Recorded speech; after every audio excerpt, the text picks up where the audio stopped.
As 2005 comes to an end, so does the Prince of Persia series, a truly epic journey that began in 2003. With the final chapter, The Two Thrones, Ubisoft brings back the best and the worst elements from the first two games for an adventure that finishes the saga in style.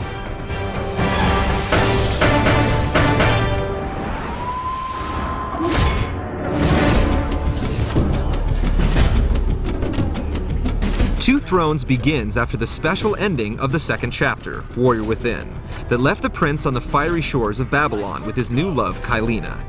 This might seem strange to those who played Warrior Within, but either couldn't unlock the secret ending, or didn't even know it was available. The romance between the two heroes is short-lived, as Kylina is captured and murdered. This releases the sands for the umpteenth time, which creates a brand new army of demons and almost transforms the prince into one himself. This brand new Dark Prince character brings back the ongoing internal struggle the prince is burdened by as much as the enemies he has to kill and the puzzles he has to solve. His emotional problems are more than just plot points. They make the prince human. He has flaws, he makes mistakes, and like all great heroes, he has to be willing to sacrifice everything to set things right. Those left behind suffered terribly, captured, tortured. Each level is narrated post-mortem by Kylina, in a campfire style of storytelling the developers brought back from the sands of time. Like the first game, the story is also very linear, unlike the Back to the Future method of problem-solving from Warrior Within. This means the game might not reveal the same elaborate number of twists the second chapter did, but the characters and events in Two Thrones still have the same masterful attention to detail established by Prince of Persia 1 and 2.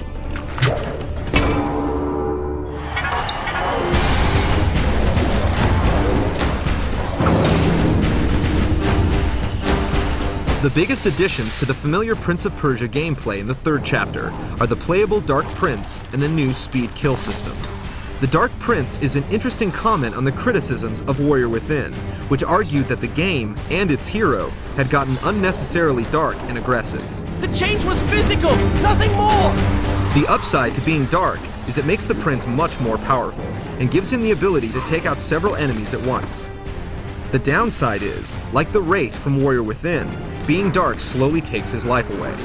But unlike the time-traveling mask from the previous game, you no longer have unlimited use of the Sands of Time. This means, as your health gets lower and lower, you'll be smashing boxes frantically looking for more orbs of sand. It also spoils the fun a bit when you get to tear it up as the Dark Alter Ego, because it will make you feel all the less powerful when you transform back to the regular prince. And although the game says you'll have to make a choice between light and dark, each level decides when you shift back and forth. This means each area is tailor-made for either prince, but you may wish you had the ability to change at will. What's happening? The speed kill system is another clever but problematic upgrade. One of the main issues with the combat in Warrior Within was that it interrupted the smooth platforming control established in Sands of Time. Speed kills aim to integrate the two by building platform puzzles that end in a satisfying enemy takedown.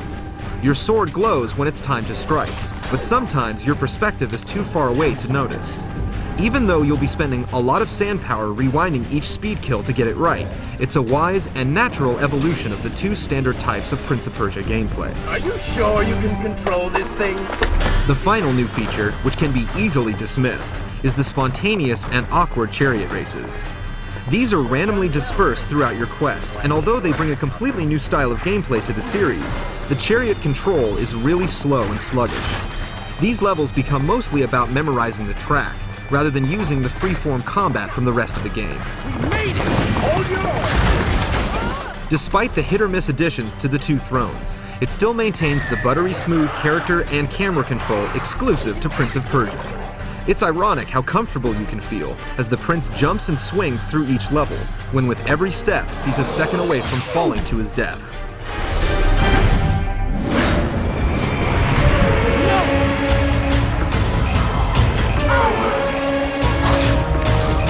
The environments in the Two Thrones are a blend of the jaw-dropping exteriors from Sands of Time and the elaborate interiors from Warrior Within. The backgrounds are just as impressive as they were in the first game, but spending a lot of time inside just makes you want to get back outside to enjoy the beautiful scenery. The cinemas have gotten a remarkable visual upgrade over the two previous games. Each pre-rendered cutscene seems to be trying to emulate the computer-animated standard set for action-adventure games by God of War. But the jump in graphic quality from the in-game scenes to the movie-style shorts is sometimes jarring and inconsistent. And as good as the prince looks, he seems like a completely different character in every game. Now I am trapped. As consistent as the storytelling has been, this can make the characters feel a little unfamiliar. Too bad for you. The level design, like the plot, is very linear. This will be a welcome change for those who are frustrated each time they pass through the same puzzle-ridden platform frenzy from Warrior Within.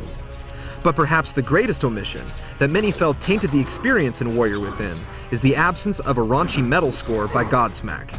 The music in Two Thrones is elegant, adventurous, and appropriate to the subject matter.